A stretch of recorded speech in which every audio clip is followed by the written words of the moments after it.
Let's bring in Congresswoman Ileana Ros-Lehtinen. She's there in Miami. She waited out the storm in her district and is on the move now. Congresswoman, what are you seeing around you?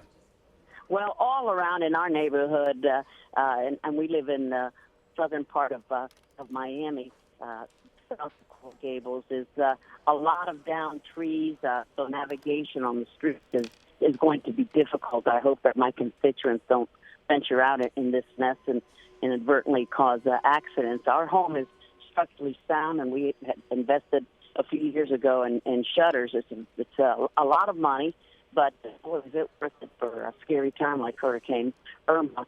Now, almost, what a big percentage of Florida, 60% is without power. We've been without power for 4 days, so we're sort of used to it, but I think that we're going to be in for the long haul with the majority of our state without power. But we did not get the hit that we were predicted to have gotten early on. It shifted west of us, went on to Naples. We talked to our family members there, and their neighborhood is pretty wrecked, but they're okay. And not Tampa, we'll see what kind of damage. But it's really the keys that everyone is really interested in. I used to for 10 years. I know those folks, they don't like to leave their homes, even when it's a mandatory evacuation, which they were under for several days. And some of them hunkered down in what they called last-minute, last-resort shelters. And people are very anxious to see if there are any fatalities and what the extent of the damage is in South State. I represent Miami Beach, and they had mandatory evacuation, but it did not. That part of my district did not get very much wear and tear, just the usual, what you would expect from a hurricane force winds coming our way. You said you represent Miami Beach. You mentioned Coral Gables. These are some of the iconic neighborhoods in the Miami area. If you've never been to Miami, you're probably familiar with at least those two places that you talked about. I'm wondering if you were around during Andrew and how the damage compares. Oh, absolutely. We were here in the same house during Andrew 25 years ago. Sad anniversary we just commemorated just a few weeks ago. And it was a totally different situation in Andrew. Even though Andrew was smaller in scope, Irma was just a bear in terms of wide scope. We were not prepared in South Florida. We had not had a hurricane in a long time, and people were not ready for it. And a lot of the Miami Beach folks, they left for the middle of the county, and that's exactly where Irma hit. And areas like Miami Zoo, they were just devastated. And the response from the federal, state, and local government was terrible. There was no coordination. Yet in this one, 25 years later, we've learned from the mistakes. Whereas in Andrew, we said, "Where's the cavalry? Send help." Here, everybody knows what to do, and the response has been very good. And it's going to take a long time to dig out of this. I represent the coastline of Florida, from Miami Beach to an area they call Cutler Bay. So it's an area hard hit by sea level rise on a normal occasion, and then with a phenomenal storm like this, there's just going to be a lot of storm damage and water in people's homes and front yards. Yeah, Congresswoman, it's an interesting point that you raise. I grew up in Florida, spent a lot of time there in the 70s up until Andrew practically, and we were always being hit by hurricanes. And every time a major hurricane would come through the state, we would learn a little something new about what to do, how to prepare. Andrew, as you point out, was obviously devastating. What are the takeaways? What will be the key takeaways you think as you begin to assess the damage of Irma going forward? In other words, what will we learn from Irma that will perhaps even better prepare the citizens of your district and the entire state as we move forward? Well, that's an excellent question, because out of terrible things, you do learn valuable lessons. One is that we need to get our shelters open more rapidly. People were still evacuating up until yesterday, even when it was very unsafe conditions.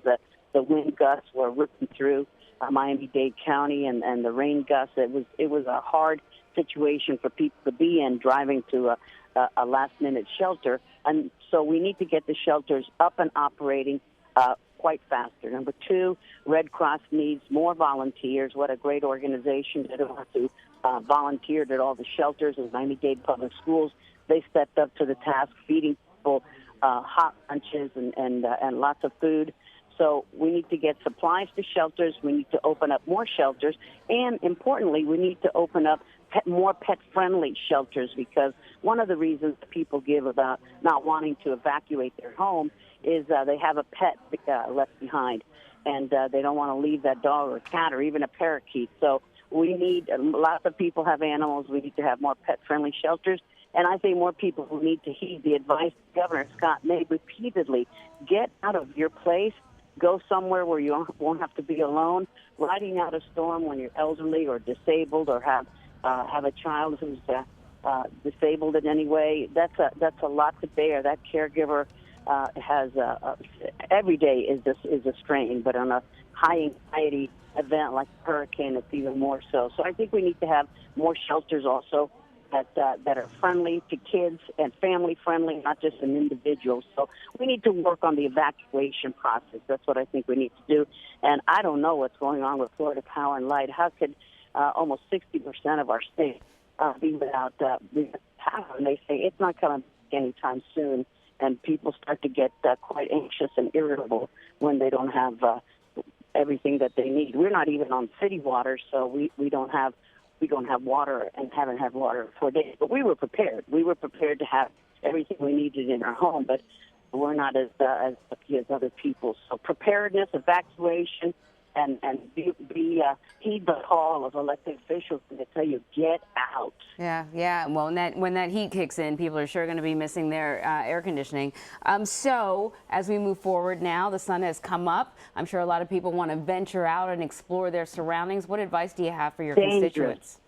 I've just walked around my neighborhood. I can tell you that some of those are unpassable because huge branches have fallen from the trees, including in our house. We don't have the ability to get out, but we'll move that branch ourselves. But I'm here with my husband and another friend, so we've got a lot of people and the grandkids and my stepson. So we're loaded with people, so we're not alone. We can haul that branch out so our emergency services could get through it. But if you don't have any reason to be outside, and there is no reason to be outside because everything is closed, just stay in your home.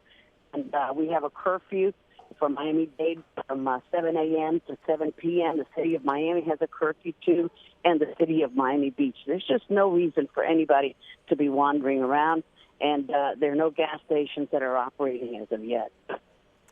Congresswoman Ros-Lehtinen, we thank you so much for spending some time with us to talk about this. It's just incredible when you see some of the pictures that are coming into us. But at the end of the day, I think what we can say and what you've highlighted for us, Congresswoman, is the fact that although this was a major hurricane, it appears at least now that we haven't had the significant loss of life that we saw in hurricanes previous. And although the damage is extensive, and that is a great question, Congresswoman, about Florida Power and Light to figure out exactly what's going on. 60% of the state without power. We knew this hurricane was coming for about a week, so that'll be an interesting question to dig into. But Congresswoman Ileana Ros-Lehtinen, we thank you so much for spending some time with us. Thank you, and I know that today is 9/11, and our thoughts go out to all of those family members who lost a loved one on that fateful day and changed them forever. Thank you so very much for the opportunity. Thank you, Congresswoman. Appreciate it.